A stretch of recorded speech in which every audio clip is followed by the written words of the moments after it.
thank you, David, for organizing these meetups. Thanks to Bizarre Voice for hosting this in this very beautiful facility. Let's see. So could I just get a sense, like, raise your hands if you go to these quantum computing meetups regularly? Okay, so that's a minority. So this talk, my challenge will be to have something for everyone, and be sort of introductory. But if you've heard a quantum computing talk before, hopefully tell you something new that you can feel like was worth the price of admission. Okay, so now when I do a Google image search for quantum computer, that there is one of the first things that comes up.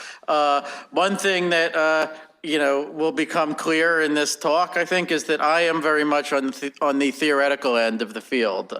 Experimentalists barely even want to let me into the lab because I may just break something. Okay, so as far as I know, that may be what they look like. Actually, as it happens, early tomorrow morning, I will be flying to Santa Barbara to visit the Google quantum computing group, the Martinez group, and get a tour of their lab and talk to them about experiments that they'll be doing in the near future to try to get quantum advantage. So maybe after I come back from that, I'll know better what a quantum computer looks like. So just to give you some background, a lot of people don't know this, but before quantum computing was even really a field, it to a great extent it started here in Austin. So in the early 1980s, and John Wheeler was here, and Bryce DeWitt in the physics department at UT. They brought together a group of people, including David Deutsch, who's considered one of the founders of quantum computing, along with Richard Feynman. He first started thinking about it when he was a postdoc here. Wojciech Zorek was a student here. Ben Schumacher, who coined the word qubit, William Wooters, who proved the no cloning theorem. Okay, so they were all sort of students and postdocs here in the late 70s, early 80s.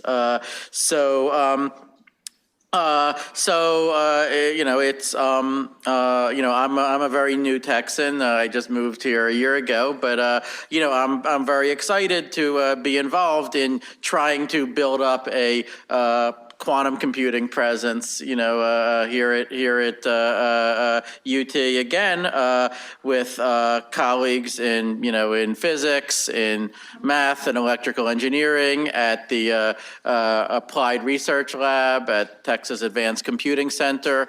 And we are recruiting students, and we are looking to make additional hires in this area also. So it's great to see that here in Austin there are so many people who are curious enough about quantum computing to come to an event like this. Okay, so my starting point for this subject actually has nothing to do with quantum mechanics per se. It's just asking, what are the fundamental limits of technology in general, right? And there are certain things that would be awesome, and yet somehow we never see. My first example is warp drive. Where is it? My second is maybe, the only real solution to our energy problems, the perpetual motion machine. Okay, my third example is what I will call the Uber computer. And this is a machine that doesn't necessarily tell you the meaning of life or anything like that, but it immediately answers any well-posed mathematical question that you put to it. Okay, so here we see it just immediately telling a user that Goldbach's conjecture is true. There's every even number 4 or greater can be written as a sum of 2 primes. Okay, I think some people think that this is already what computers are, but I don't have to tell you that, computers have limitations, even, in the very same paper where Alan Turing introduced the modern concept of the computer, he proved that they cannot do certain things like solve the halting problem, for example. And even the things that computers can do, they may need an astronomical number of steps to do them. So we don't,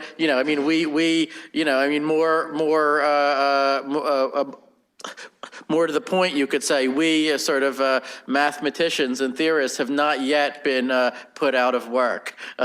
We still have jobs. So clearly, computers have not yet automated everything that we do, although, maybe they will in the future. And of course, in order to put us out of work, they wouldn't have to be these perfect Uber computers. They would merely need to be smarter than us. Okay, but what I want to ask is, why are these technologies not possible? If indeed they're not. Now, in the first two cases, we have extremely deep knowledge about that question, right? We know that it is not just a matter that sort of the engineers have not raised enough VC capital or whatever to build the warp drive or perpetual motion machine, but that there are basic principles of physics in play. Okay, for warp drive, it's the special relativity, okay? Or we could say just the causal structure of space-time. If you sent a signal faster than light, then in someone's frame of reference, that signal is going backwards in time. Okay, and then you have to worry about what happens if you go back in time and you kill your grandfather, and therefore you're not born, but therefore no one kills your grandfather, so therefore you are born. So, no one wants to have to deal with that, okay? So, okay, with the perpetual motion machine, of course, the issue is the second law of thermodynamics. Okay, but what about with the Uber computer? Okay, so let's pose the question as sort of what are the ultimate physical limits on what can be feasibly computed. And we could then ask, if we understand those limits, will that then feed back and tell us anything new about physics? Okay, so those are sort of the questions that get me into this field. The prospect of building computers that could do certain useful tasks faster, is also nice. You could say that for me is more like the icing on the cake. I think, even if, there were only the sort of the scientific questions, it would still be a pretty good cake. Okay. So, okay, but now what could we mean by, a computer that would,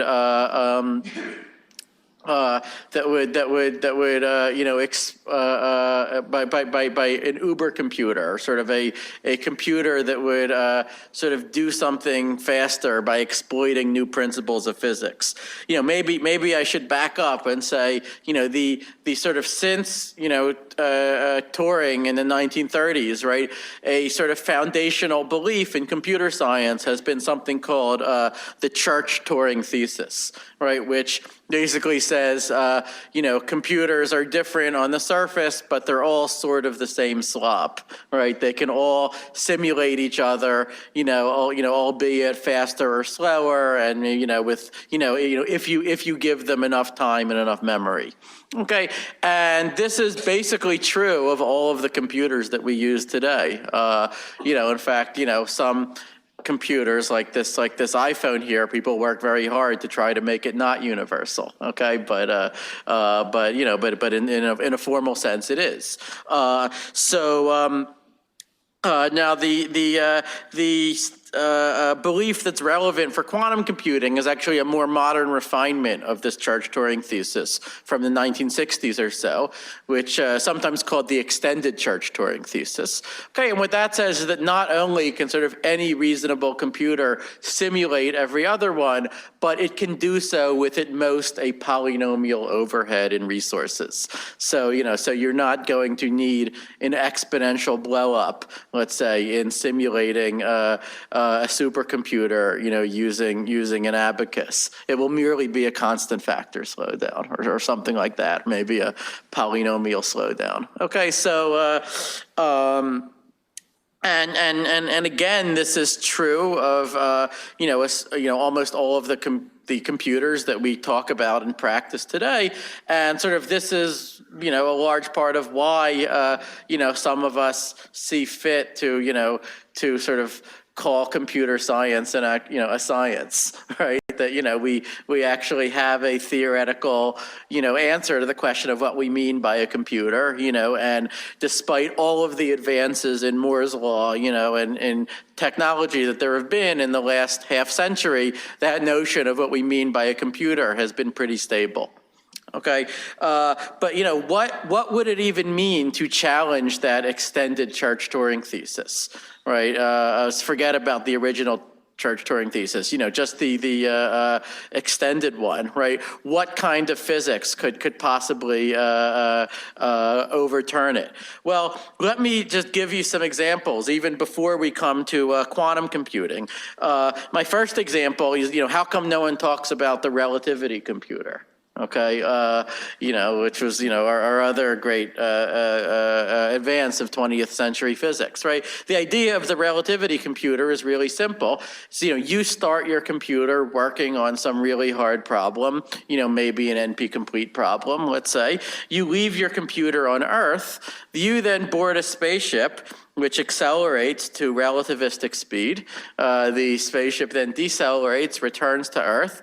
Now, in Earth's frame of reference, billions of years have passed. Civilization has long since collapsed. I mean, in our actual world, it may have actually collapsed in like 2019 or so, but at any rate, by billions of years, it's collapsed. But now if you can find your computer in the rubble and it's, dig it out and it's somehow still connected to a power source, well, then you can read out the answer to your hard computational problem, So, to me, this raises an immediate question, which is why doesn't anyone try that? I mean, if you're worried about the fact that your friends will all be dead in this remote future, well, just bring your friends on the spaceship with you, right? And so the question is, what is it in fundamental physics that sort of rules this out, or makes this not work? I think there's actually a very interesting answer to that question, which is that it has to do with the amount of energy that it would take to accelerate to relativistic speed.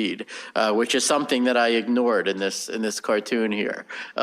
So what you can show is that if you wanted to get an exponential computational speed up, so say, do an exponential, do 2 to the n computation steps in only a polynomial amount of time as experienced by you, then, you would need to accelerate to exponentially close to the speed of light. Like, c minus an inverse exponential. Okay, but to do that would take an exponential amount of energy, which then suggests that, even before your spaceship takes off, just fueling it up would take exponential time, right? Or where do you get all that fuel from, right? So it's a nice example of how, when you look at just, 1 or 2 aspects of physics in isolation and you ignore others, it can often look like you get exponential computational speed ups or, these various superpowers. But you really have to, look at everything we know about physics in concert. Okay. The question that's suggested is, could you have a fuel tank which would be, which would store some incredibly compressed fuel, and which, in only a polynomial sized tank would store an exponential amount of fuel? Well, let's hold that question and come back to it shortly. Okay, so my second example of sort of a potential Uber computer is what I'll call the Zeno's computer. Okay, and so this is simply a computer that would do the first step in 1 second, second step in half a second, the third in a quarter second, and so on, so that after 2 seconds it would have done infinitely many steps. Right, and so then again the question is, well, why doesn't anyone try that? Okay, and Here the answer is, well, in some sense, there are people who do try this, right? There are people who overclock their microprocessor, right? And, but many of you probably know the danger in overclocking, which is you run your microprocessor too much faster than it's supposed to, it will overheat and it will melt. Okay, and this is why computers have fans. This is, there used to be supercomputers that were cooled with, liquid hydrogen or something, liquid helium, I guess, so that they could be safely run faster. But, so it becomes interesting to ask, what are the fundamental limits to sort of cooling a microprocessor and running it faster, right? Well, certainly as I wanted to have a higher and higher clock speed, more and more ticks per second, I would need more and more cooling. And that, once again, would cost me more and more energy. Okay, but now, once I start running the computer sufficiently quickly, I might as well just forget about cooling and just talk about the energy that is inherent in the computation itself. Right, and so like the crudest model of a computer that you might imagine is just a photon that would bounce back and forth forever between two mirrors, just ticking off time steps, let's say, right? But we could ask, how many time steps per second could be ticked off? Okay, and the best that physics can currently say about this question is, well, at any rate, probably less than 10 to the 43 ticks per second, which would be about 1 tick per Planck time. Okay, well, what happens if you try to have a computer run at more than 1 tick per Planck time? Well, we know, E equals hv, so this photon has more and more energy, which is also getting confined to a smaller and smaller region. Okay, and then eventually you'll have so much, when you reach the Planck time, which is like when the photon is bouncing back and forth between two mirrors that are 10 to the minus 33 centimeters apart, that now you have so much energy concentrated in so small a region that you exceed the Schwarzschild bound, which is just a fancy way of saying that your computer collapses to a black hole. Okay, which I've always liked, the sort of nature's way of telling you not to do something. So it does seem like, while we don't yet have a quantum theory of gravity, actually one of the few things about quantum gravity that, all camps seem to agree on is that it does seem to place these fundamental limits on how much computation you could possibly do in a region of bounded size, and how many bits you could store in such a region without, exceeding these black hole limits. Okay, so there were sort of other types of Uber computers that people often talk about. I've even heard it suggested that soap bubbles, just by finding like the minimum energy surface connecting a bunch of pegs to each other, could solve NP complete problems in polynomial time. So that actually motivated me about like 12 years ago to actually go and do the experiment, which was maybe like my one foray into experimental physics in my life. To make a very long story short, yes, bubbles like to find minimum energy surfaces, and it's very impressive to watch. But if you make a complicated enough configuration for them, they can get stuck in a local optimum. Okay, so at least they did in my experiments. I didn't try every possible brand of soap, but I think there's a circumstantial case that just nature, just by sort of, yes, systems in nature do like to reach their lowest minimum states of potential energy. And yes, minimizing potential energy can in general be an NP hard problem. Okay, but on the other hand, if I put a rock in some crevice on a mountainside, I would rarely expect the rock to reach a state of lower potential energy by rolling up first and then rolling down. That just doesn't happen often, okay? So Yeah, systems in nature can get trapped in local optima, and that's that's the basic difficulty with a lot of these sort of hypercomputing proposals. Another thing that you'll hear talked about every few years in the popular science press is protein folding. Protein folding, finding the minimum energy configuration of a protein can be modeled as an NP-complete problem, and yet every cell in your body does it every second, right? So say, oh, well, maybe NP-complete problems are not that, are not as hard as we thought. Maybe biology, violates the extended church Turing thesis. Okay, well, I think a better resolution of that is, well, first of all, proteins have been under enormous selection pressure to fold in a reliable way, to not get trapped in local optima. Right, but even then, despite that, there are proteins that do sometimes get trapped in local optima. So prions, which are the agent of mad cow disease, are apparently an example of that. Okay, so all right, so we've talked about a bunch of sort of hypercomputer proposals, and this may have sounded silly, but believe me that like every few months or so, like I am getting calls from popular science writers saying, well, what about this one? This surely overturns the church Turing thesis, and typically it reduces to one of the cases that I just discussed. Okay, so okay, but now what about quantum computing? Okay, you knew it was coming. Here are some happy spin 1/2 particles. Okay, so not drawn to scale. Okay, so. At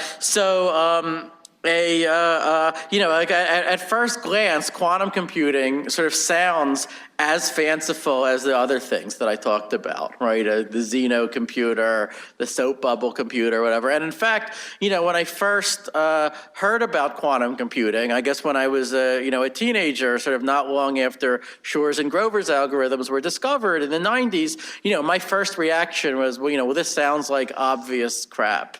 Okay, this sounds like, there are some physicists who got carried away and they just don't understand the church Turing thesis. They just don't understand the enormity of what it is that they're denying. Okay, but in order to be certain of that, I had to actually go and learn something about quantum mechanics. Okay, and it turns out that I sort of initially that sounded like a scary prospect, right? Because you may have heard that quantum mechanics is somehow complicated, involves some differential equations, some calculating eigenstates, a square well potential. Okay, if you want to make predictions for how actual, light and matter will behave, then yes, I agree, that can get complicated. Okay, but because of quantum information, and because of what's happened in this field over the last few decades, I can let you in on a secret, which is that quantum mechanics turns out to be just incredibly simple once you take the physics out of it. Okay, so it's, the way that I think about quantum mechanics as a computer scientist is that it's a level below physics. It's an OS that the rest of physics runs on as application programs, okay? And what this OS is, basically, is it's a certain generalization of the rules of probability, okay?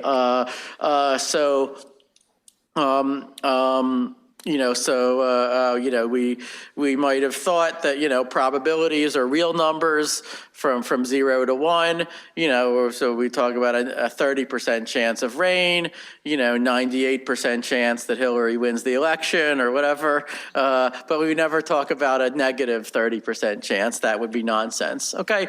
And I think if you went to a mathematician in the 1800s and you said, just invent something which is sort of formally as similar as possible to probability, but instead of non-negative real numbers, I want numbers that can go negative or that can even be complex numbers. I think that at that point they're more or less forced to invent quantum mechanics.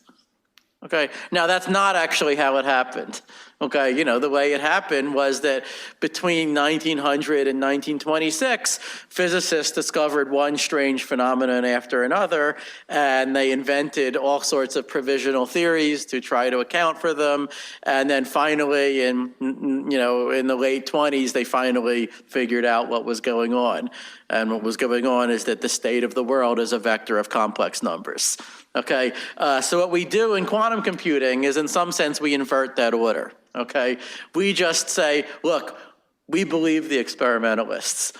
Yes, let us accept that the state of the world is a list of complex numbers. Right now, what can we do with that? Right? Like, how does that change, the fundamentals of information processing and communication and computation?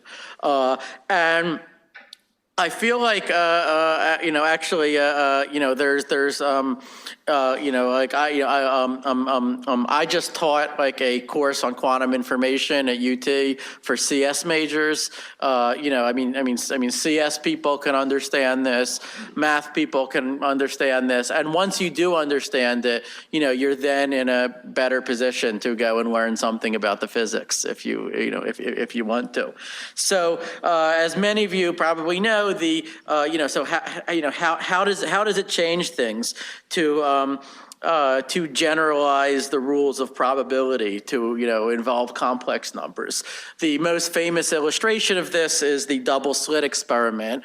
Feynman used to say that everything in quantum mechanics is contained in the double slit experiment. Okay, and this is just the setup where I would take photons and I would shoot them one at a time at a screen with two slits on it, and I look at where the photon ends up on a second screen, and I collect statistics about that. Okay, and the first thing I notice is that where the photon ends up is probabilistic. Sometimes it lands one place and sometimes another. Okay, that by itself is not at all the weird thing about quantum mechanics, right? If it were just that it's probabilistic, a physicist could cook up 1,000 theories before breakfast about, the photon is just moves one way or another because of some internal state that we just don't know what it is. Okay, the weird part is that, well, there are certain places where the photon doesn't like to appear, which we call the dark fringes on the second screen. Okay, and yet if I were to close off one of the slits, then the photon could appear in those places. Okay, so again, by decreasing the number of ways for an event to happen, I can increase the probability that it happens, right? That is the sort of thing that sort of forced physicists to realize that, okay, something fundamental is going on here. The rules of probability themselves need to be upgraded in some sense. Okay, and what they were eventually forced to say is that, well, the photon has some amplitude to go through the first slit and an amplitude to go through the second slit. Amplitudes are complex numbers. Okay, and to find the probability that a photon will land at a certain place, the central rule of quantum mechanics says, well, you first have to add up the amplitudes for all the different paths that the photon could have taken to get there. Okay, and then you take the squared absolute value of the sum, and that tells you the probability that you'll find the photon there when you look. Okay, but the result of that is that if the photon could reach a certain spot in one place with a positive amplitude and by another path with a negative amplitude, then those two contributions can interfere destructively and cancel each other out, with the result being that we don't see the photon there at all. Okay, if I close off one of the slits, well, then there's only a positive amplitude or only a negative amplitude. So now the photon can appear there. Okay, and then the kicker is that if I watch the photon to just try to see which slit it goes through, then again it could appear in that spot. Okay, that also changes the pattern. Okay, now so that's illustrated here. Now, I hasten to add that, it is not, in order to sort of change the results of this experiment, it's not important whether a human consciousness is watching to see what's going on, right?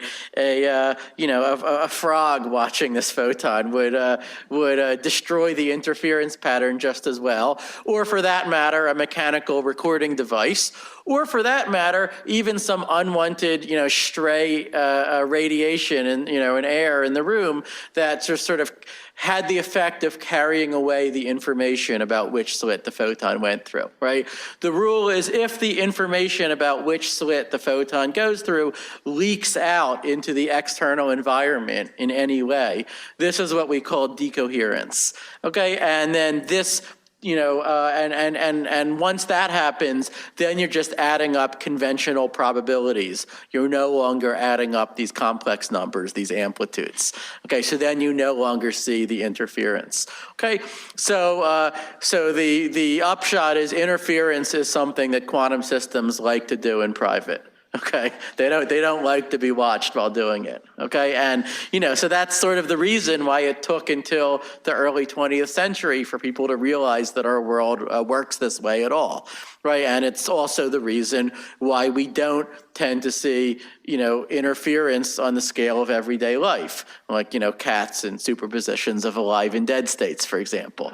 Cats are very strongly coupled to their environments. Okay, in a way that a photon in an experiment might not be. Okay, and then thirdly, this decoherence is also the reason why it is so hard to build a quantum computer, right? The central difficulty, as we'll see, in building a quantum computer is that you want a computer that is incredibly well isolated from its external environment so that it too could exist in a superposition of states, but then at the same time, we'll be doing a computation in some very precisely choreographed way. Okay, and those two requirements, the isolation and also the precisely choreographing a computation, are very, very hard to satisfy at once.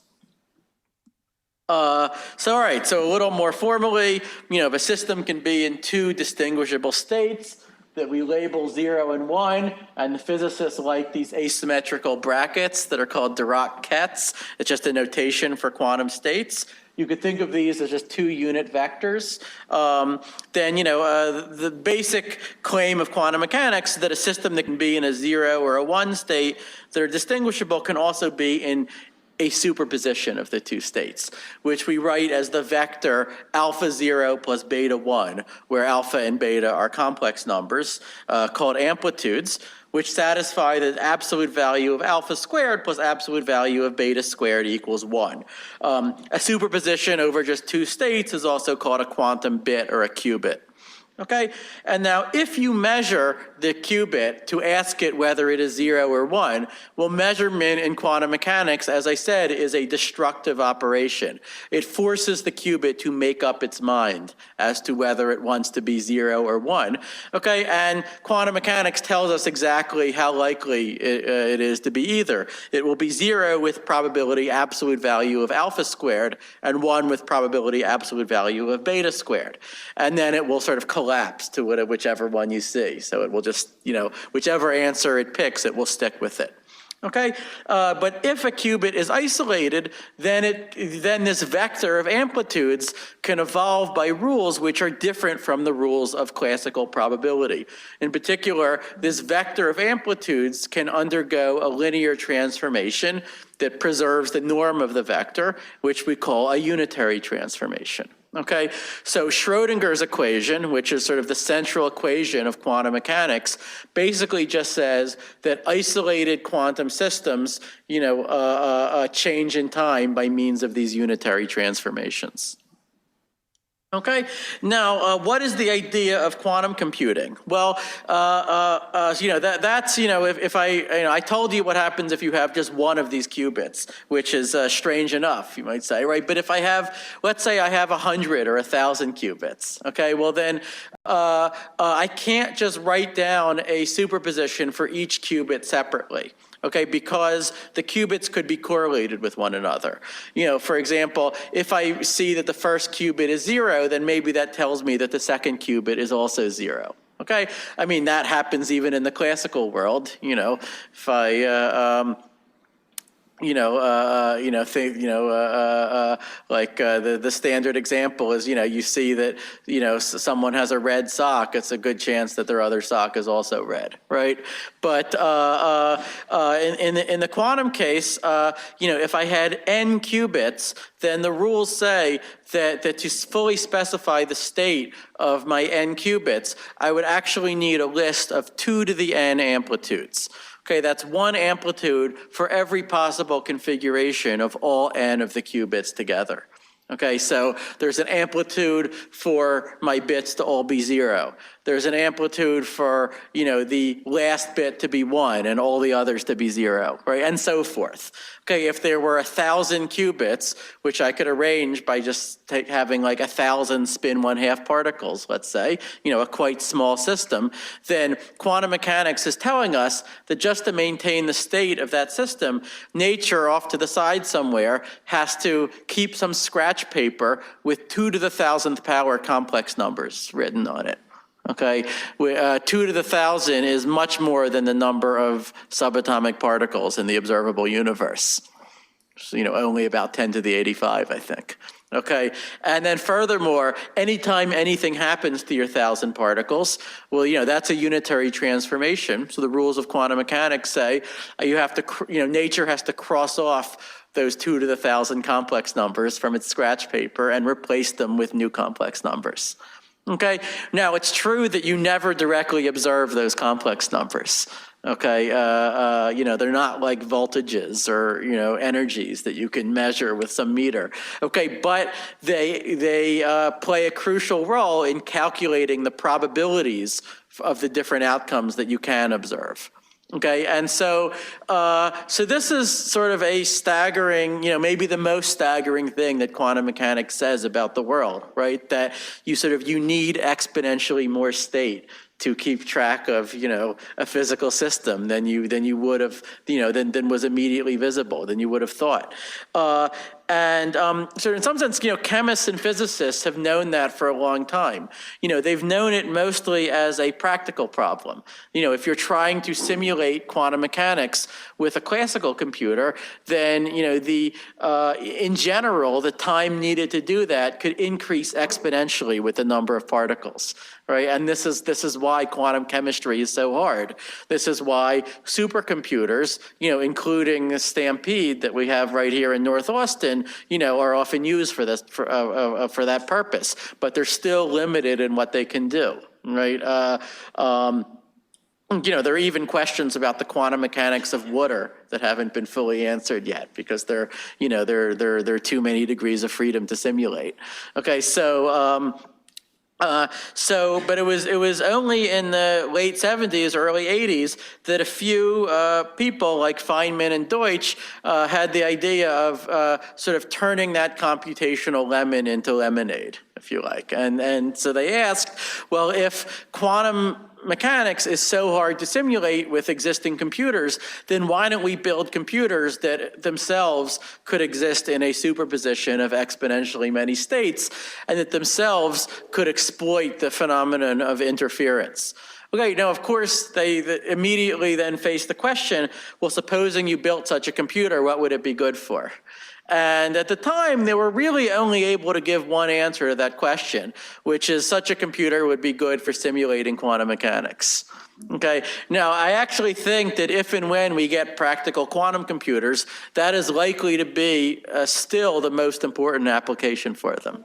Okay, that is something with, tremendous potential applications to material science, drug design, high energy physics, maybe designing high temperature superconductors, maybe designing higher efficiency solar cells, maybe nanomaterials, right? So, and it's something where we are very confident that when you build a quantum computer, it indeed helps you.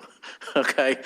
Which is not the case for all of the applications of quantum computing that, get all over the press, okay? Which is a point that we'll come back to.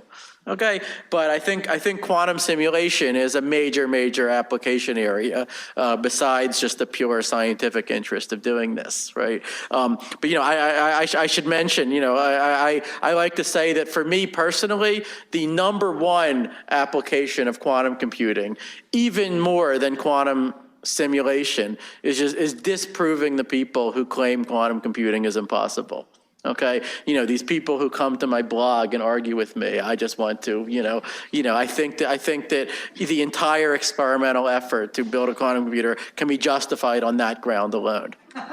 Okay, that may sound like a joke, but right. But I mean, we built the LHC, right? To basically disprove the people who claim that there was no Higgs boson, right? We built LIGO to disprove the people who say that there's no gravitational waves, right?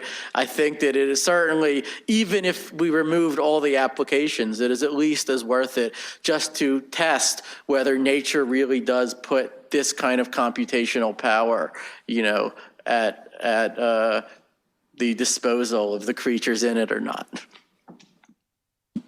Okay, so now what I come to is probably the defining or central misconception about quantum computing. That is the thing that almost every popular article that has ever been written about quantum computing will say, but that is not true.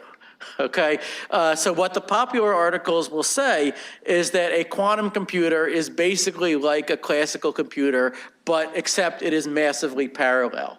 Okay, that you basically solve a hard problem by just trying every possible solution in a different parallel universe, right? Or a different branch of the amplitude vector of the wave function or something. Okay, now the people who say that are trying to gesture towards something that's true, right?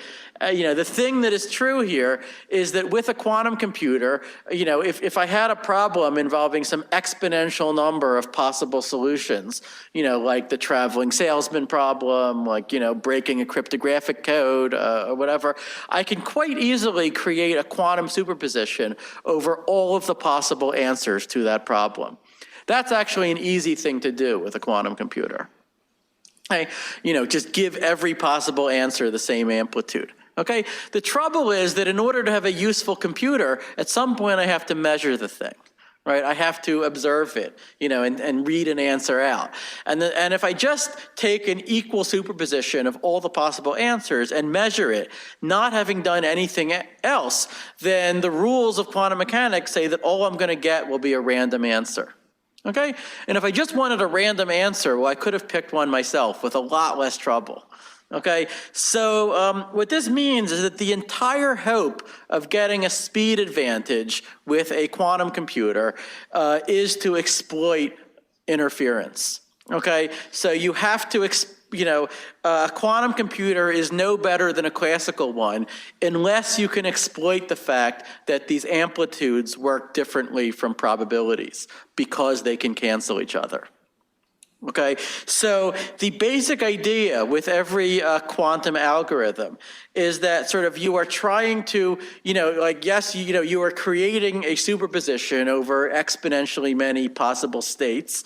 Okay, but that's not all you're doing. Okay, what you are then trying to sort of choreograph a pattern of interference such that for each wrong answer to whatever computational problem you're trying to solve, some of the paths leading to that answer have a positive amplitude and others have a negative amplitude. And maybe others have an I amplitude and others have a minus I amplitude. They point every which way in the complex plane. Okay, and as a result, all those contributions cancel each other out. Or, at least mostly cancel each other out. Okay, whereas for the right answer, we would like all of the paths that lead to that to be in phase with each other. So for example, to all have positive amplitudes or all have negative amplitudes. Okay, if we can arrange that, then when we measure the computer state at the end, we will observe the right answer with high probability. Okay, and by the way, high probability is all we need. Like, if I have a computer that has a 1% chance of breaking cryptographic code, well, God damn it, I just run it 100 times, okay? So totally fine to be probabilistic. That's not the issue. The issue is that we need to do something to boost the probability of the right answer. And if we want an advantage over a classical computer, then that's something that we do has to involve quantum interference, because that's really the one new tool that quantum mechanics puts in our toolbox, right? And so then this raises, a basic question, which is, this bizarre tool that quantum mechanics gives us, well, is it good for anything other than just simulating quantum mechanics itself? Okay, well, so in computer science, we like to take any question, however profound, and associate with it an inscrutable sequence of capital letters. So this is what my advisor at Berkeley did, Umesh Vazirani, and his student Ethan Bernstein in 1993 defined a complexity class, a class of computational problems, which is called BQP, which stands for bounded error quantum polynomial time. Okay, and you could think of this informally as just the class of all of the problems that a quantum computer can efficiently solve. Where efficiently, our rough and ready criterion is polynomial time. That's, of course, n to the 10,000 power is not very efficient, but we'll worry about that another time, okay? Bounded error means, again, the computer only has to succeed with high probability, not with certainty. Okay, and you can think of this as sort of like the quantum generalization of the complexity class P, if you know about the P versus NP problem. Okay, and so then from this point forward, we can phrase the question as, what does BQP contain? What is the extent of this class? Okay, and the famous discovery that got everyone excited about quantum computing was, of course, that of Peter Shor 23 years ago, when he showed that BQP contains the problem of factoring integers. Okay, factoring, an n-digit number into primes is fascinating if you're a number theorist, and also for others besides number theorists, because for better or worse, we, base the security of most of the world's electronic commerce on public key crypto systems that are broken if you can factor or do other things like calculate discrete logarithms that actually Shor's algorithm also lets you do efficiently. Okay, so what this showed is that if and when we get practical quantum computers, essentially all the public key crypto that we use today is broken. Okay, now let me tell you the caveats.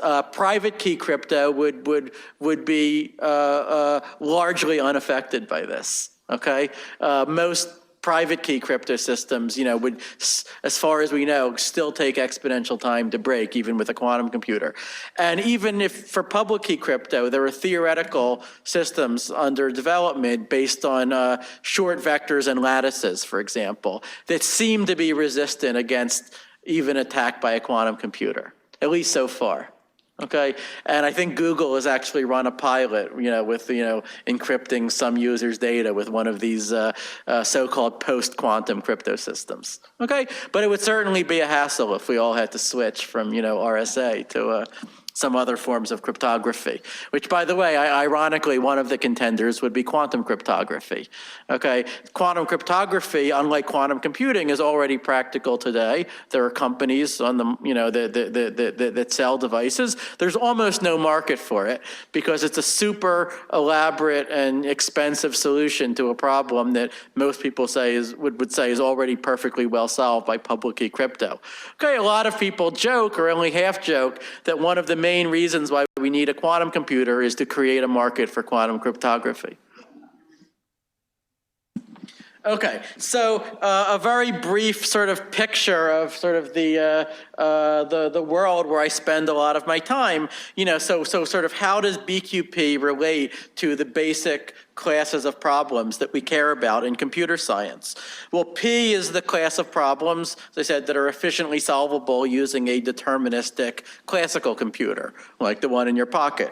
Okay, NP is non-deterministic polynomial time. Those are problems that might take exponential time to solve, but at any rate, if the answer is yes, then the answer can be proven to you by giving you a short witness, a short proof. For example, a Sudoku puzzle might be very hard to solve, but if someone solves it, it's pretty easy to check. Okay, so that's an NP problem. Now, Sudoku, like many other games and puzzles, actually turns out to belong to the famous NP complete class, which are sort of the maximally hard problems in the class NP. Problems where if you could solve them, then you could convert that into an efficient solution to any other NP problem. Okay, the literally million-dollar question, computer science is P equal to NP. I like to say that if we were physicists, we would have just declared P not equal to NP to be a law of nature. But it's we have a different terminology. What they what they call laws, we call conjectures. Okay, so now where does BQP fit in? BQP is sort of certainly contains P, so a quantum computer can certainly simulate a classical computer, Shor showed that it snags at least some problems that are not currently known to be in P, such as factoring and discrete log. Okay, for all anyone really knows, maybe those problems are in P. Okay, but at any rate, that would, what Shor showed is that if you want to prove that P is equal to BQP, then you would have to, do something revolutionary even in classical computer science. Like at the least, you would have to show that factoring is in P. Okay, now on the other hand, you may notice from this picture, BQP is not known or believed to contain the NP complete problems. Okay, and that's a very important point that we'll come back to. So BQP seems to, get some of the problems that are sort of in this intermediate zone between P and NP complete, which all tend to be very special sorts of problems. Okay, the NP complete problems would be sort of a real holy grail, but as far as we know today, a quantum computer gives you only a more limited speed up for those.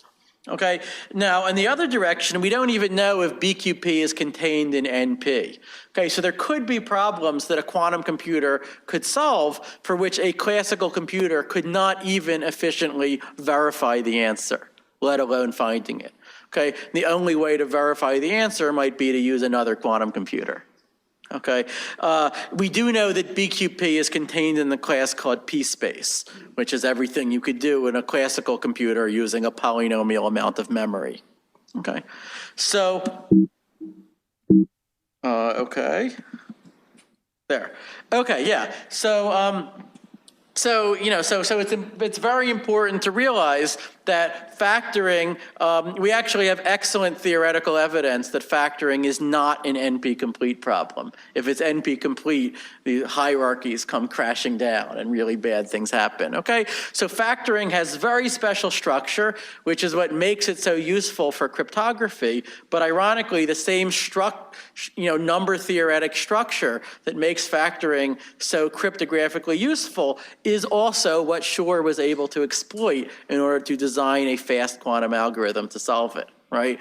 And this is not a priori obvious, right? And it is not something as simple as just trying all the potential divisors in parallel or something like that, right? It is, you have to use the fact that factoring is, can be reduced to another problem called period finding.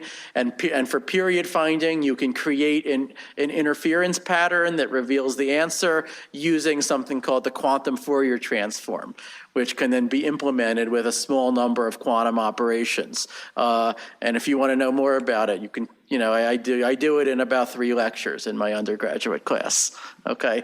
But, I have You can, there are actually a lot of nice write-ups of it on the web. Okay, but the tricky part with quantum algorithm design is that you have to create this interference pattern despite not knowing in advance which answer is the right one, which of course would make the whole thing trivial. Okay, that is what Shor showed how to do for factoring. For NP-complete problems, we don't know how to do anything analogous to that. Now, can we prove that it's not possible? That is, can we prove that NP is not contained in BQP? Well, of course we can't, okay? Because we can't even prove that NP is not contained in P, right? So, but I think many of us do have an intuition that if there is to be a fast quantum algorithm to solve NP-complete problems, then it will have to sort of go very far beyond any of the quantum algorithms that we know today. Okay, and part of this intuition comes from something which is called the BBBV theorem, due to Bennett, Bernstein, Broussard, and Vazirani in the 1990s. And what they said is that if you sort of throw away the structure of an NP-complete problem, and if you just think of it as, I have this abstract space of like 2 to the n power different possible solutions to some problem, and the only thing that I know how to do is for each solution, I can just check whether it is valid or not. Okay, but now, because I'm a quantum computer, I can do it in superposition for all 2 to the n solutions, okay? But still, I get no other kind of structure to the problem than that. Okay, then what BBBV showed is that in this case, even a quantum computer is going to need an exponential number of steps to find a unique solution with high probability. In particular, the number of steps that it will need will be at least about 2 to the n over 2 power. So the square root of the number of 2 to the n, the number of steps that I would have needed classically to do brute force search. Okay, now, many of you may know that Lov Grover actually discovered that square root speedup is achievable. So a quantum computer can solve an arbitrary black box searching problem quadratically faster than a classical computer could solve it, in only about the square root of the amount of time. But if you have nothing more about the structure of the problem, then that is the limit, even for a quantum computer. Okay, and that's something that can be proved.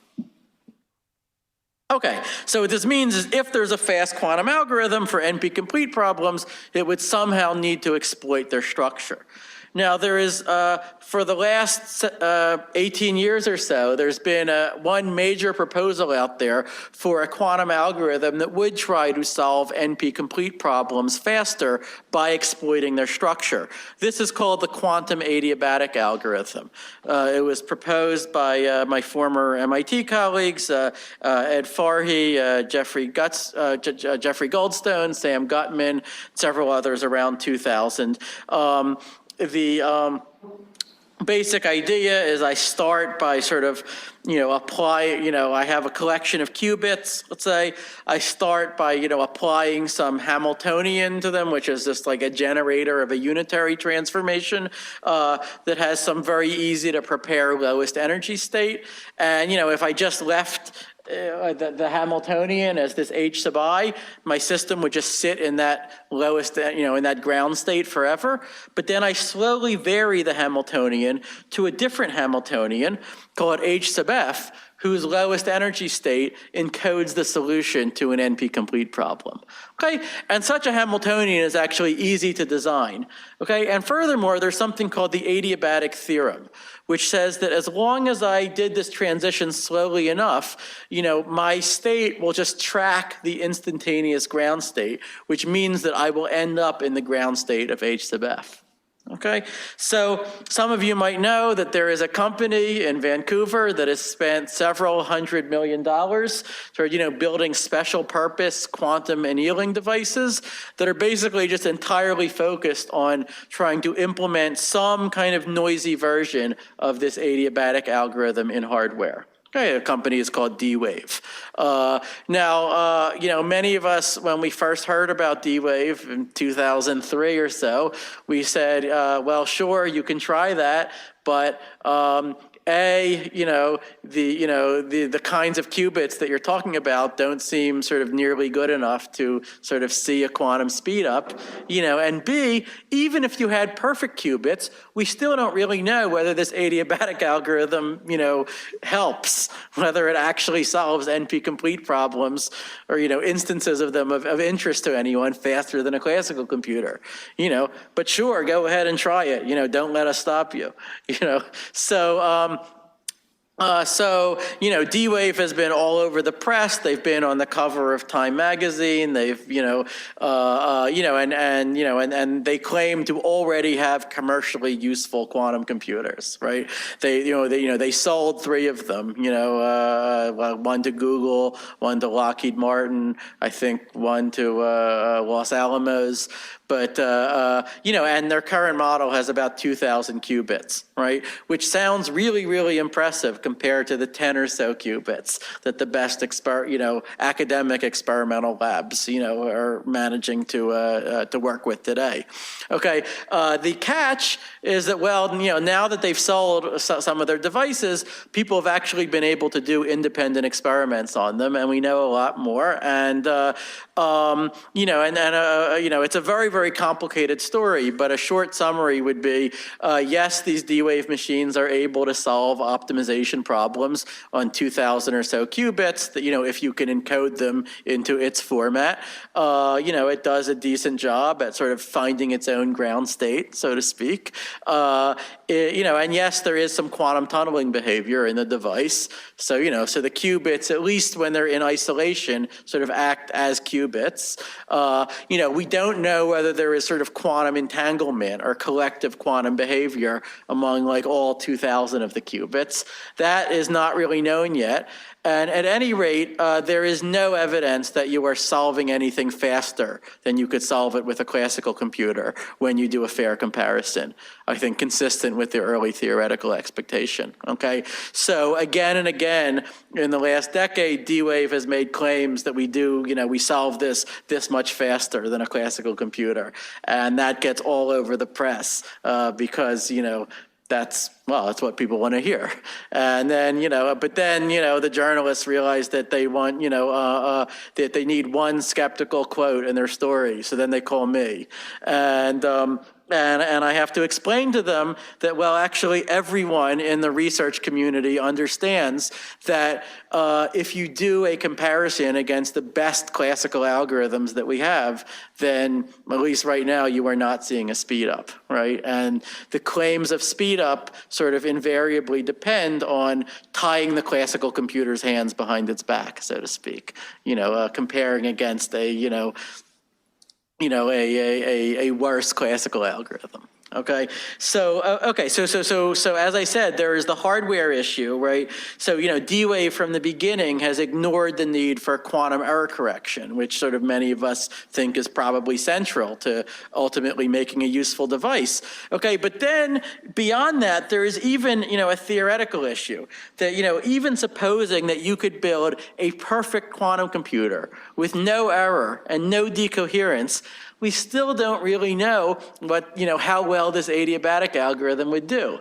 Okay, because again, this algorithm sets its sights incredibly high. It's trying to solve NP-complete problems, right? And when this Farhi et al. Paper first came out, Farhi and some of his friends were saying, well, maybe this algorithm just solves NP-complete problems in polynomial time. Maybe it puts NP in BQP. And, some of us, said, well, we don't think so. And Farhi would say, well, that's just because you're prejudiced computer scientists. Okay. But now the running time, the amount of time that you need to run the adiabatic algorithm for in order to end in the ground state of H sub f depends on something that's called the minimum spectral gap. Okay. This is, as I vary the Hamiltonian, what is the smallest gap between its lowest and its second lowest eigenvalues. And if this gap ever becomes exponentially small, it means that you need to run the algorithm for exponential time, okay? And so then Within a few years, people did theoretical studies that said, indeed, you can construct cases of NP-complete problems where this spectral gap becomes exponentially small, okay, which means even the adiabatic algorithm is needing exponential time. Okay, so Farhi told me a wonderful story that, he once went to an expert in condensed matter physics who had, decades of experience calculating these gaps these spectral gaps for physics reasons. And he asked that expert, like here is our system, now based on your experience, do you think that our spectral gap is going to decrease polynomially or exponentially as a function of the number of particles in our system? And the guy thought about it and he said, I think it will decrease exponentially. And that was not the answer that Farhi wanted to hear. Okay, so he said, well, why? What's the physical reason for it? And the guy thought about it some more and he said, well, it's because otherwise your algorithm would work. Okay, so so I really like this as and like we saw all these different magical approaches to solving NP-complete problems. Each one runs up against something, right? Each one fails somehow. After you've seen that enough times, you might be tempted to just sort of elevate the hardness of NP-complete problems to some sort of basic physical principle, right? And say, supposing that I just took that, as fundamental alongside, the impossibility of faster than light signaling or the no perpetual motion machines and so forth, what implications would that have for other things? Okay, and we now know quite a few examples of implications that it would have. For example, in all sorts of condensed matter systems, it tells you that the spectral gaps have to become exponentially small. Okay, as indeed you find that they do. So, okay, so that's the adiabatic algorithm. Now, since then, the sort of focus has shifted, and people have said, well, fine, maybe the adiabatic algorithm doesn't solve NP-complete problems efficiently in the worst case, but but surely we must be able to find some problem instances where it outperforms classical algorithms, right? And so that's sort of that's what D-Wave, for example, has been trying to do for the last 5 years. Just find some problem class that their machine solves faster, however they have to design it, right? But even that turns out to be very hard, right? So there are some situations like a fitness landscape like that one, where this adiabatic algorithm does reach the global minimum exponentially faster than certain classical algorithms like simulated annealing. Even then, it doesn't seem to be better than other classical algorithms. And then there are even examples where classical algorithms work exponentially faster than the adiabatic algorithm, like this sort of fitness landscape. And then there are examples where both of them need exponential time. Okay, so it's a very, very ongoing research area, but we may not really understand the potential of the adiabatic algorithm until we have real quantum computers that we can test it out on and do empirical studies. So I had some slides about some of my own recent research. One of my main interests has been something that's been saddled with the unfortunate name of quantum supremacy. I got a lot of comedic mileage out of this in the year of the campaign. Will I disavow support from quantum supremacists and so forth? None of it is funny anymore. Okay, but what this term basically means is just getting a clear quantum speedup for some task, not necessarily a useful one. Okay, and hopefully with technologies of the relatively near future. So in 2011, my student Alex Arkhipov and I came up with one of the basic proposals for how you could achieve this sort of quantum supremacy, which was something called boson sampling. And this is something that you could do with actually a very, very simple linear optical setup, just like a bunch of photons that you could send through a network of beam splitters and then measure to see where they end up, and you get some probability distribution, over possible end states for the photons that you then get the sample from. What is that useful for? I have no idea, okay? But if you just want something classically hard, then we were able to give evidence that this problem is classically hard that's arguably stronger than the evidence that factoring, for example, is classically hard. Okay, a fast classical algorithm to do this would lead to what is called a collapse of the polynomial hierarchy. Okay, whereas, as I like to say, a fast classical factoring algorithm would merely lead to a collapse of the world's economy.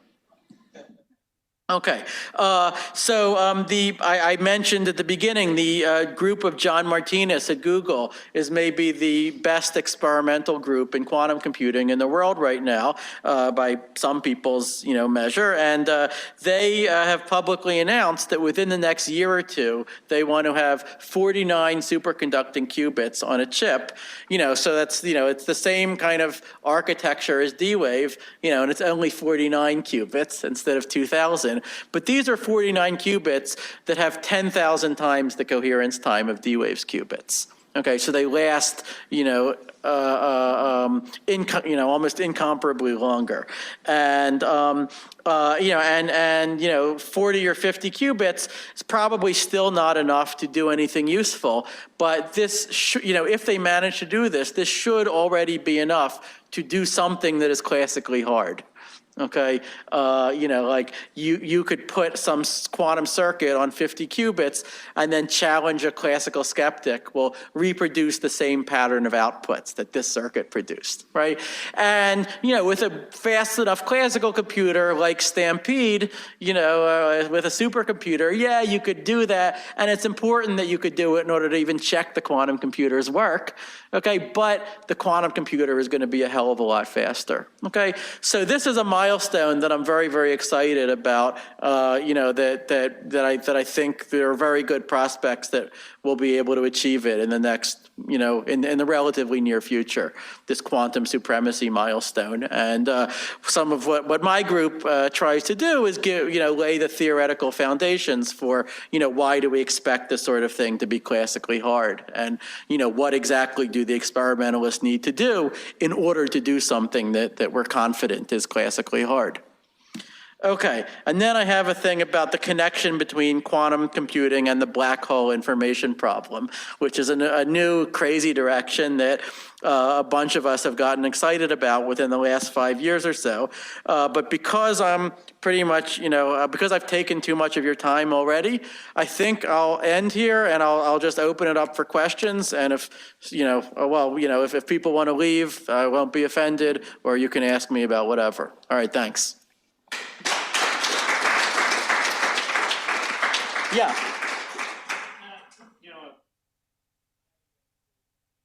Yeah, thanks.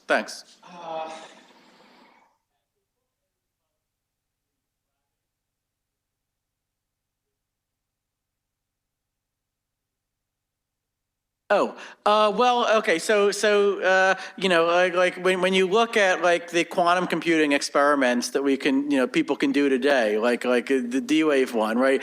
There are sources of decoherence that are so many orders of magnitude more dominant than gravity, that gravity is just not even, it's not right. It's not even sort of on the table as a thing that you would worry about, right?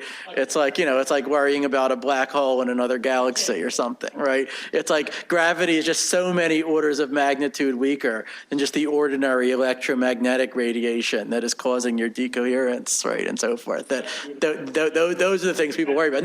Now, there are a few people like Roger Penrose who speculate that ultimately, gravity may come in and modify quantum mechanics itself, and maybe even in a way that would make quantum computing impossible. Though, of course, Penrose thinks that, that you could even solve uncomputable problems, which would be even beyond the quantum computer, okay?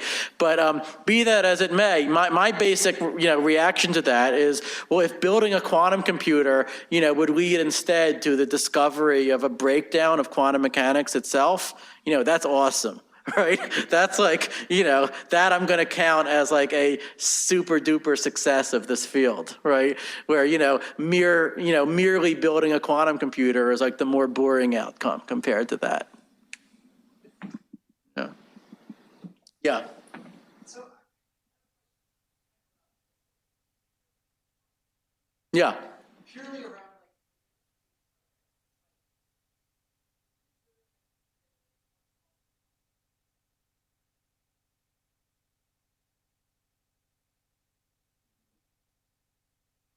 Yeah. Yeah. Yeah. Yeah, well, I've been struggling with that problem for, the last decade or more, right? I write a blog where I try to, explain things, and I try to answer, I spend a large fraction of my time just answering the questions of whoever, emails me or goes to my blog and wants to ask about quantum computing, or I'm on the phone with journalists writing quantum computing stories, trying to make them a little bit less wrong, like several times a week. But it is like pushing a boulder up a mountain, right? I wrote, I was invited, like 5 years ago to write something for the New York Times about quantum computing, and I talked all about amplitudes and interference, and I tried really hard to make it as simple as possible, and then I got it back from the editor, and the editor said, "Okay, it's nice, but all this stuff about interference is too complicated. So here's some text that I suggest instead." It says, "A classical computer tries answers one at a time, but a quantum computer just tries them all in different parallel universes," right? And I said, "Do you realize that the entire point of my article was trying to explain why the thing you just told me to say is wrong?" Do you do you understand that?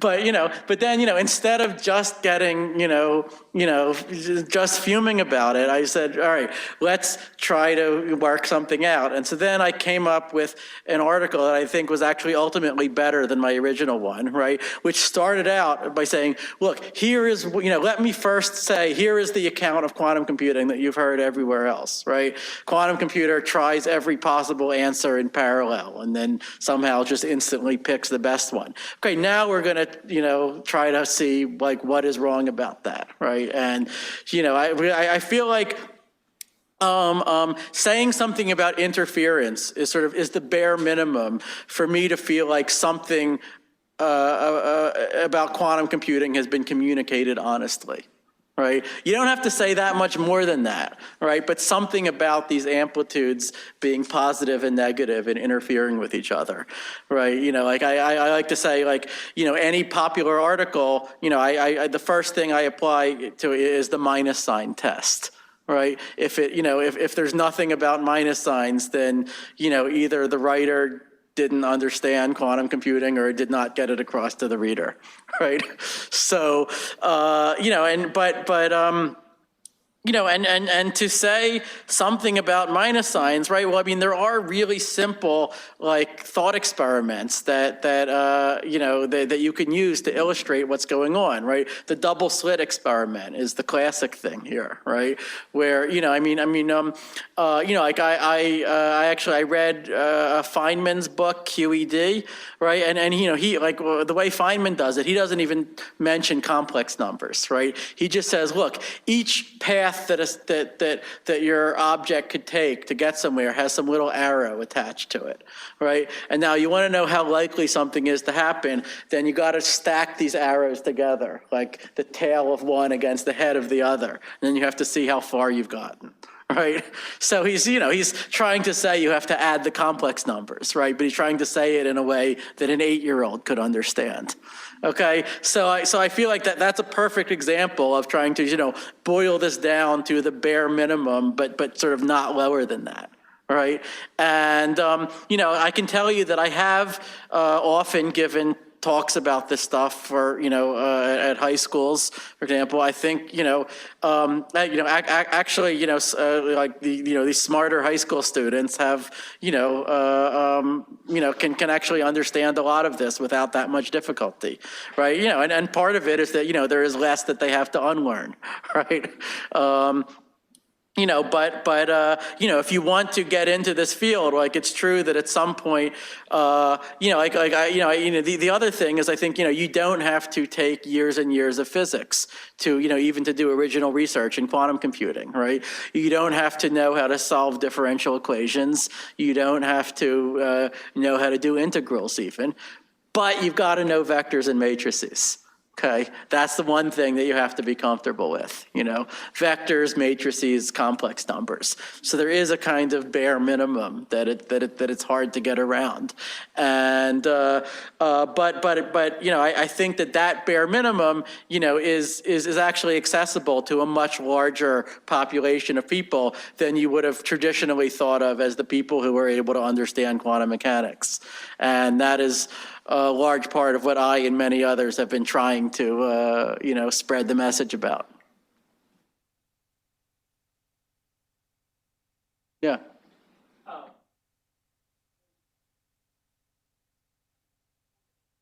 Yeah. I'm wondering. Somewhat? Qubits? Yeah. And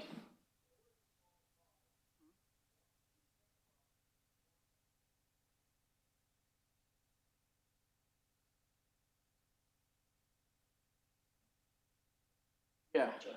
Yeah, so I didn't really say much of anything about entanglement in this talk, right? Because in quantum mechanics, entanglement is sort of not a separate rule you have to postulate. It's just something that's there for the ride, right? It follows from the basic rules of quantum mechanics, right? But in general, if entanglement just means that if I have multiple qubits, then I cannot write, I cannot in general write my state of those qubits as a product state. It's like here's the state of qubit 1, and then here's the state of qubit 2, right? They may be linked, right? So but now, so if my qubits are not entangled, then basically I don't have a useful quantum computer, okay? And the reason for that is then I could very, very easily simulate everything with my classical computer just by programming my classical computer to keep track of the state of each qubit separately from the others, right? So I don't get this exponentiality if I don't have entanglement. Okay, so entanglement is certainly one of the ingredients that I need for a quantum speedup. It's a necessary, although not sufficient, condition. Okay, and now in order to create entanglement between qubits, well, the traditional way to entangle two qubits is to just bring them close to each other. Okay, and then there will be some kind of, we call, many-body Hamiltonian, like the Coulomb force, for example, that will, that causes particles in our universe to interact when they're close together. And, whatever is the interaction, it may not be exactly the type of quantum logic gate that you want, but it will likely be something that is useful to engineer the quantum logic gate that you want, right? So you need, at least 1 and 2 qubit, interactions. Once you have arbitrary 2 qubit interactions, you actually don't need any more than that. Then with enough of those, you can in principle engineer any unitary transformation you want on any number of qubits, and that's a theorem. Okay, although you might need quite a large number of them to do that. Okay, and the number of elementary or sort of 1 and 2 qubit unitary transformations that you need in order to sort of engineer some larger unitary transformation on n qubits, that is like the basic subject matter of quantum algorithms, in quantum computer science, right? Which operations can we do? Which sort of highly entangled operations can we do with only a polynomial number of elementary operations, and for which would we need an exponential number of operations? Okay, now, there are ways to entangle a qubit, to entangle 2 qubits without bringing them into direct contact with each other. For example, you could do it by using a 3rd qubit as an intermediary. Okay, and there's also something called quantum teleportation, right? So there always has to be some causal link, right? Because information is never transmitted faster than light. Okay, but the 2 qubits would not have to directly be in contact to become entangled. But they could be in contact through an intermediary. Yeah. Yeah. So what is the metric? Yeah. So you can absolutely, talk about, the gate time, like, how many of these basic 1 and 2 qubit logic gates can I do per second, right? I mean, that is one measure that's very relevant when you talk about a quantum computing hardware proposal, right? But now, what people typically want to do is compare that to a second measure, which is how long does the qubit stay alive for? Okay, the coherence time.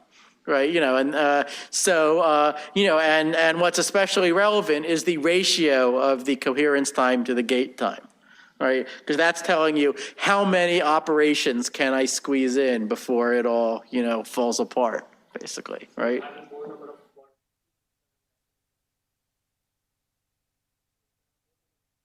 Yeah. Actually, make you Well, with more qubits, I can try to solve a larger problem. I mean, qubits are just the quantum version of the bits of memory in a classical computer, right? So it's not the same as time. It's a different resource. If I have a system of n qubits, I can always simulate it classically in about 2 to the n time. Uh, but uh,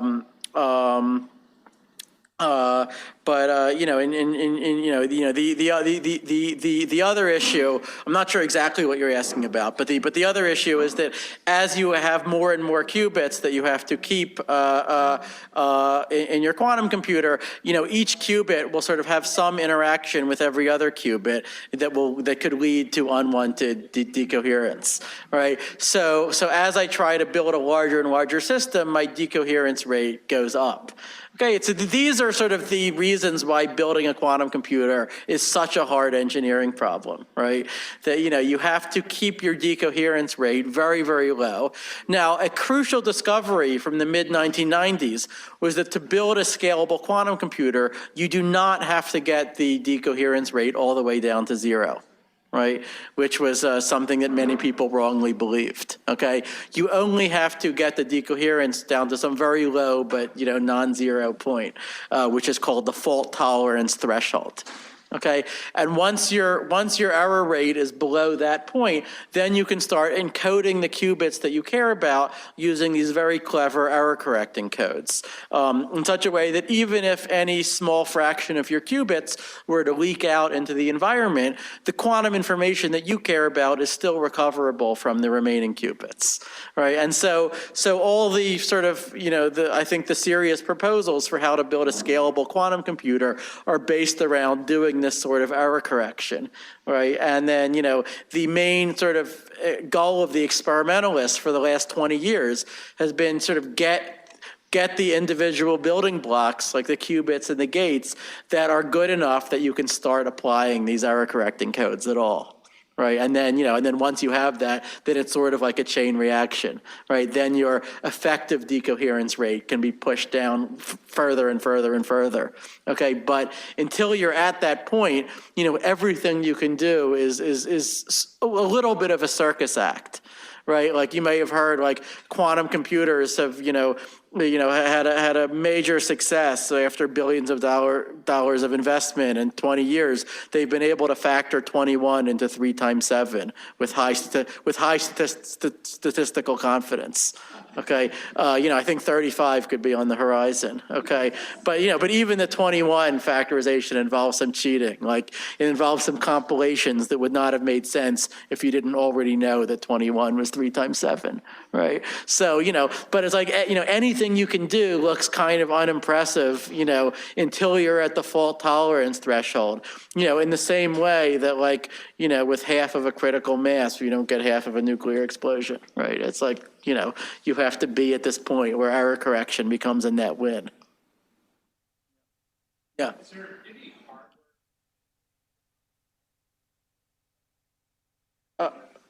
Yeah, there are a lot of really far out hardware ideas that people talk about. So probably the 2 furthest along quantum computing proposals right now are superconducting qubits and trapped ions. Right, and those have been pursued both for more than 20 years, and And with both of those, themselves, there's a lot more hardware innovation that has to take place before we could get to a full scalable quantum computer, right? Like with trapped ions, you can get maybe 20 qubits in a trap, and that's about the state of the art now. But then, you can't get much more than 20 in a trap. And so then if you wanted like a computer with millions of qubits, then you'd be talking about a gigantic network of traps, which now all have to communicate with each other somehow. For example, using quantum teleportation.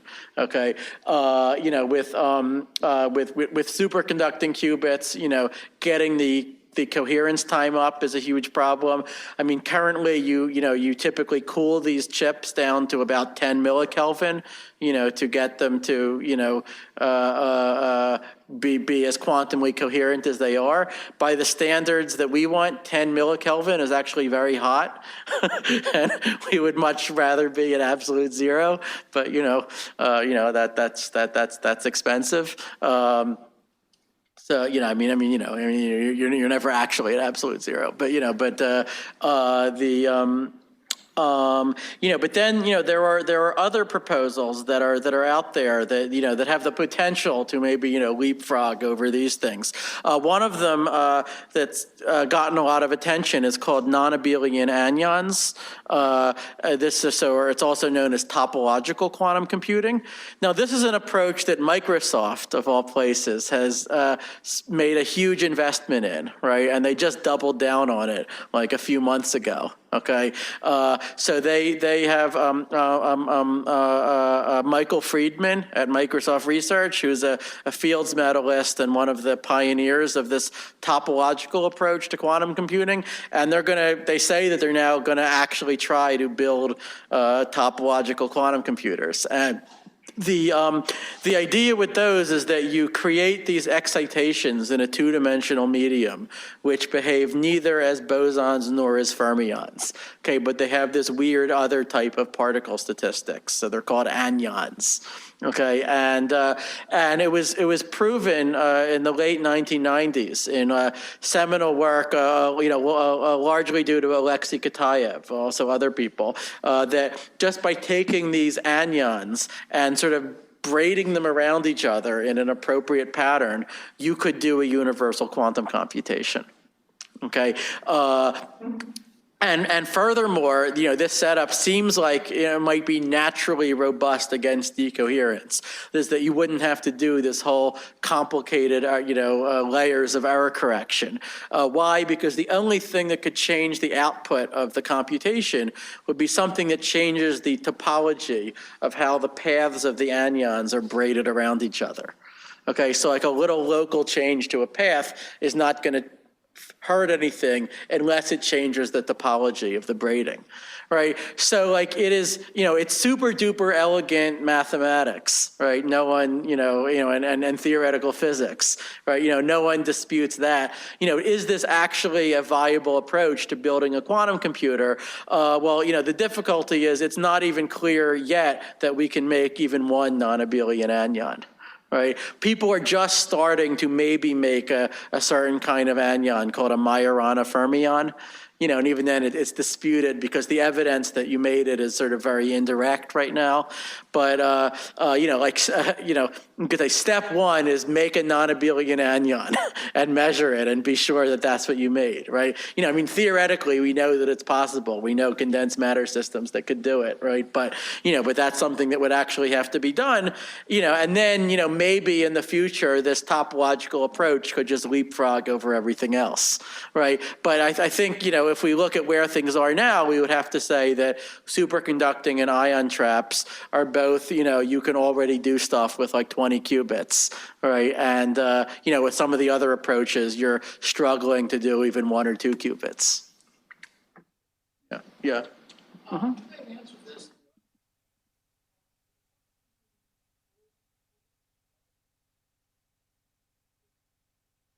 Oh, you can absolutely use building blocks other than qubits. So exactly the same way that I could build a classical computer based on ternary logic, right? Based on base 10. I think there were computers in the 50s based, that were built around base 10, I think, right? It's you probably don't want to, but you can. right? So, and this doesn't change the fundamental theory of what a quantum computer could do, right? And the reason for that is that just like in the classical case, if I have a 3-level quantum system, that's called a Q-trit, by the way, right? A 4-level one, that's called a Q-quart. Okay, and then I forget what the other names are, but don't worry about it, right? But the basic observation is that if I have a collection of Q trits, I could encode them using Q bits, right? I'll just suffer a blow up that's by a factor of base 2 log of 3. Right, and conversely, if I have Q bits, I could encode them using Q trits. Right, so all of these different types of, building blocks can sort of simulate each other.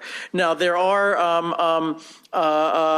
quantum computing proposals that are sort of not directly built around, a bunch of sort of what's called a tensor product of a bunch of separate systems at all. So they're not qubits, they're not Q-trits, they're not, Q-quarts, they're not anything in the sequence. One example is that topological quantum computing that I just mentioned, right? Where sort of the state of your computer involves, is this sort of braiding pattern, right? But even there, you could say, it's been proven that in terms of what you could do in polynomial time with that type of quantum computer, it is exactly equivalent to what you could do in polynomial time with a standard qubit-based quantum computer, right? So they are both able to efficiently simulate one another.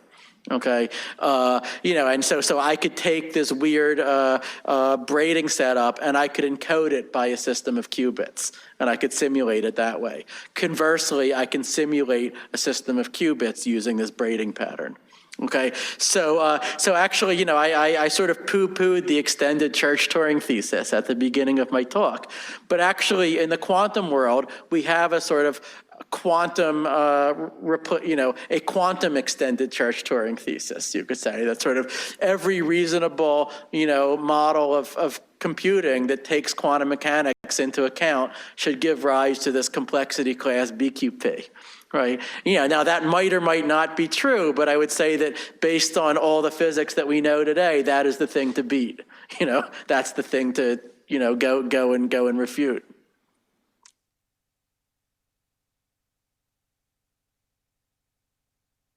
Yeah.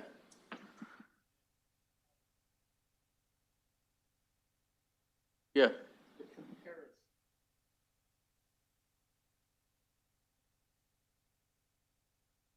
Yeah. Uh, well, when I went to grad school at Berkeley, my first year, I did machine learning there before I fell in with the quantum computing crowd. When I look at what's happening in deep learning these days, I think, so I sometimes think, man, maybe, maybe I should have done that, But I mean, deep learning is a very exciting field. And certainly it's amazing what you can do with AlphaGo or, with these pictures of dreamlike cats and so forth. I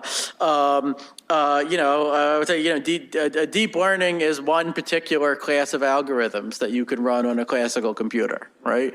What we're talking about now is a sort of a new mode of computation, right? And so it's a new mode of computation that is, able to do certain things like factoring, like quantum simulation, that as far as we know are just totally beyond reach for, any of the computers that we have today. For other things, as I said, a quantum computer may give you a modest speed up or no speed up at all. Now, one of the biggest questions, one of the biggest research questions in quantum algorithms today is how much of a speed up could a quantum computer give you for machine learning problems? Okay, and there have been a sequence of papers over the last decade or so about quantum machine learning, right? And using quantum computers to speed up things like support vector machines or, clustering, all sorts of machine learning tasks. And, in a way, it makes a lot of sense because machine learning is sort of all about linear algebra in high dimensional spaces, right? And so is quantum computing, right? So now, the trouble is, I think that many of these papers have been very, very cavalier about, what is the evidence that you're really doing something faster, okay? Because, if you want to be serious in quantum computing research, right, it is never enough to just give a quantum algorithm and say, here's what I can do, in this amount of time. You then have to think, well, now if someone wanted to reproduce that with a classical random sampling approach, could they, right? What's the evidence that they couldn't, right? And, and I think, a lot of the work in quantum machine learning that there's been has fallen short by sort of not addressing that latter question. Right, but and in fact, in some cases where we looked at it, we were able to say, there is a random sampling, approach that does, maybe it's quadratically slower than the quantum computer. So maybe, it tends to be sort of very, very common to get a Grover type speed up, like a square root type speed up, and if you want an exponential speed up with a quantum computer, that tends to be much, much more special, right? So the more exciting claim would be if you could get exponential quantum speedups for machine learning problems. Right now, I view it as possible that you can, but you really have to think about it sort of in terms of an end-to-end application, because often what these quantum machine learning papers will do is that they'll say, well, we have an algorithm that's exponent, for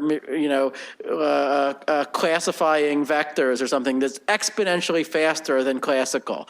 Okay, now to run our algorithm, all you have to do is you have to provide the input vectors as quantum states. Okay, and then we'll process them, and then the output will also be a quantum state. Okay, now, how do I prepare those input states? And how do I measure the output state in order to learn something useful? Well, that's your problem. Okay, so I view that as, as maybe, a step, it's sort of a template for a quantum algorithm, but it hasn't really completed the job, right? But we now, in order to be able to say that there's an actual application for an end user, we would have to say, here is an application where you could take your classical data and you could efficiently encode it by these quantum states, and then run this algorithm, and then there is some measurement that you could make on the output states that would tell you something useful to you. Maybe probabilistic, that's fine, but some classical information that's useful to you. And furthermore, if you wanted that same classical information with a classical computer, then you would need exponentially more time.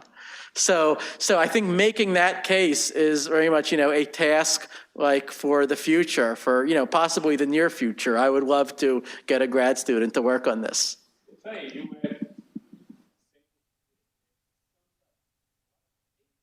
That I've read. Yeah. About that same. Yeah. Okay. Yeah.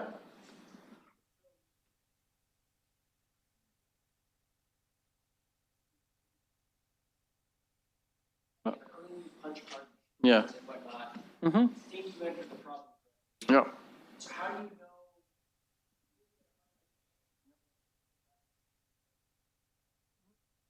Yep. Well, I mean, the truth is you don't know for sure, right? And it's often pointed out that debugging a quantum computer, is much trickier than debugging a classical computer. And the reason is that we don't have an execution dump, okay? You can't just write the complete state of the quantum computer to memory somewhere because, measurement is a destructive operation, right? What you can do is you can stop your quantum computer at an intermediate point and you can make a measurement, which will then give you some partial information about what is going on, and then I could then just throw away that run of the quantum computation and just take it from the top with a new run. I can always start over from the beginning, right? So okay, but now with things like factoring, or like Shor's factoring algorithm, it's a lot easier than in general, because I could say, look, I know that the quantum computer has succeeded if it outputs the factors of my number. Right? And that is, and whether they are the factors or they aren't is something that I can easily check classically. Okay, this is what it means for factoring to be an NP problem, right? That solutions to it are independently checkable. Okay, so with Shor's algorithm, in some sense, I don't have that conceptual difficulty. Like, I know it's working when it outputs the factors of my number. Of course, there's a practical issue, and how do I do all the debugging that would be needed to get up to that point? But but once it works, I can clearly see that it works, right?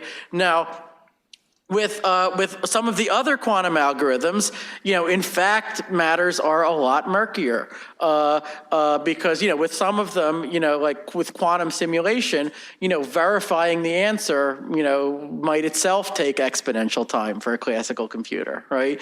And then the best that we could hope to do is say, well, does the quantum computer sort of do something that agrees with nature, with the real physical system that we're trying to simulate? Does it reproduce the observed results? That would be a sign that we're on the right track. Does it agree with what another independently programmed quantum computer says? Would be another thing we could do, right? And then we could test all the individual subcomponents of the quantum algorithm and check that that they each seem to be working in isolation. Okay, so.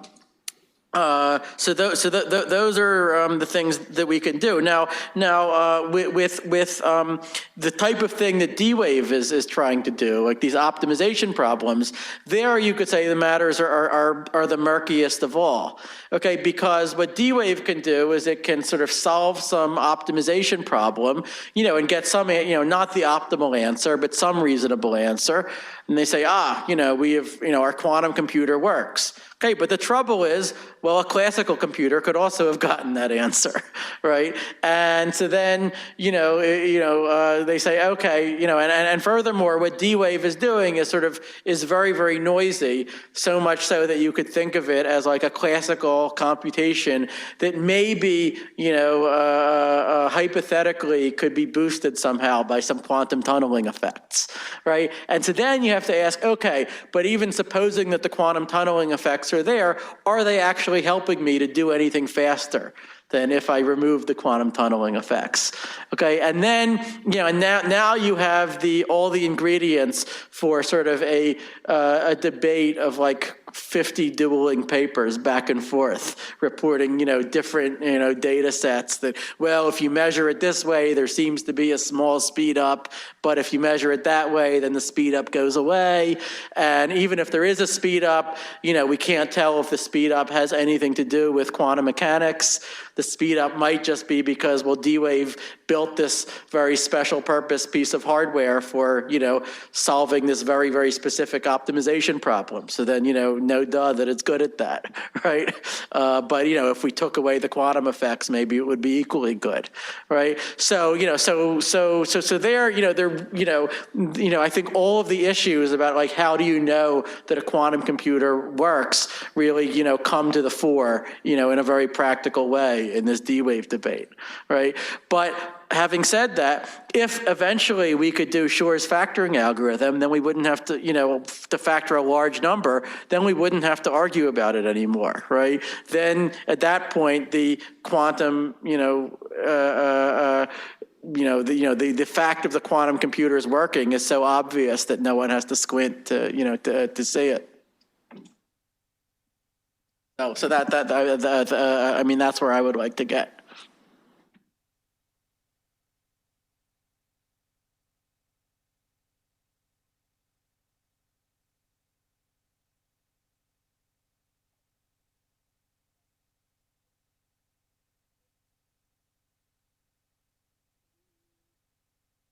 I mean, just how much time do people have? All right, so what's a quantum error correcting code? So the simplest classical error correcting code is the 3-bit repetition code, right? 0 gets encoded by 000, and 1 gets encoded by 111. Right? And this can detect and correct a single bit flip error, as we would say, right? If any one of the bits flips, we see that it's flipped and we can flip it back. Okay, so that's sort of the most basic error correcting code. Okay, now what you want with a quantum error correcting code is you want to take a qubit and sort of encode it by a state of multiple qubits. In such a way that if any one qubit is to be corrupted, like either it suffers some error, it could be a bit flip, it could be in some other basis, some other unitary transformation, or maybe that qubit is just decohered, so it's measured by the environment, or maybe it's just lost entirely, like the ion falls out of our trap or something, okay?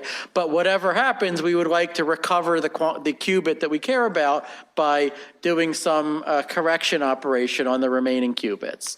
Okay, now this is, that's the basic problem. Now, this is something that, there were people in the early 90s who said, this seems clearly impossible. And the reason is that, errors in a digital computer are discrete, like they either happen or they don't. A bit flips or it doesn't, right? But errors in a quantum computer are continuous, right? Like a qubit might be just slightly rotated from the state that it should be in, or it might just be slightly decohered, right? There's an entire continuum of possible errors that could happen. And so people ask, how could you possibly have an error correcting code with a finite number of qubits that could protect against an infinity of possible errors?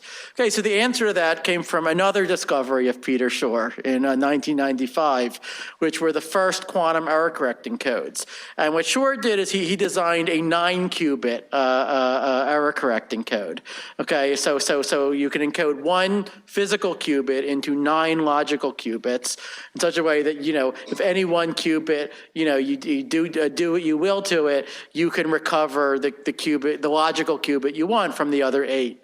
Okay, and the key observation for making this code work is that you can make a measurement to sort of ask whether an error has happened or not, and that measurement will have the effect of discretizing the error for you. So, like, let's say my qubit was supposed to be in this state, right? It just slightly rotates to some other state. Okay, and now I make a measurement to say, has an error happened or not? Okay, well, now the answer might be yes, with some small probability, it's yes, an error has happened. I go all the way up here. If it has, fine, I notice it, I correct it. Okay, the more likely outcome is I make the measurement and, to say, has an error happened? And the answer is, well, now it hasn't. Right? So, this is actually a known effect in experimental quantum mechanics called the watched pot effect. Like if a qubit is drifting, away from its state, you can prevent it from drifting, but by just repeatedly measuring it. Just asking it again and again, are you 0 or are you 1? And it'll say, well, I guess I have to stay 0 because every time I start to rotate away, I get forced back down to 0. So the measurement discretizes the error, and furthermore, the measurement doesn't actually tell you what the state of the logical qubit was. Right? You don't want it to tell you that. And that's very important because that would destroy the quantum computation, right? All the measurement tells you is has an error happened or not, and there's like a discrete set. There are basically 2 different discrete errors that you have to check for on each qubit, which are called bit flip errors and phase flip errors. And there's a theorem that if you correct those 2 types of errors, then by linearity, that corrects every other type of error on that qubit as well. Okay, so you need codes that protect against these bit flip errors and phase flip errors. As I said, Shor gave a 9-qubit code. It's now, it was then discovered that you could do it with a 5-qubit code. Okay, and but then in a real quantum computer, what you would do is you would use more sophisticated codes to protect not just 1 qubit, but multiple qubits at once. Okay, and then part of the difficulty is that you would need to do operations on these encoded qubits, ideally without having to decode them every time you want to do an operation on them. So then that leads to the whole field of quantum fault tolerance, which is an enormous subject, but it's getting late.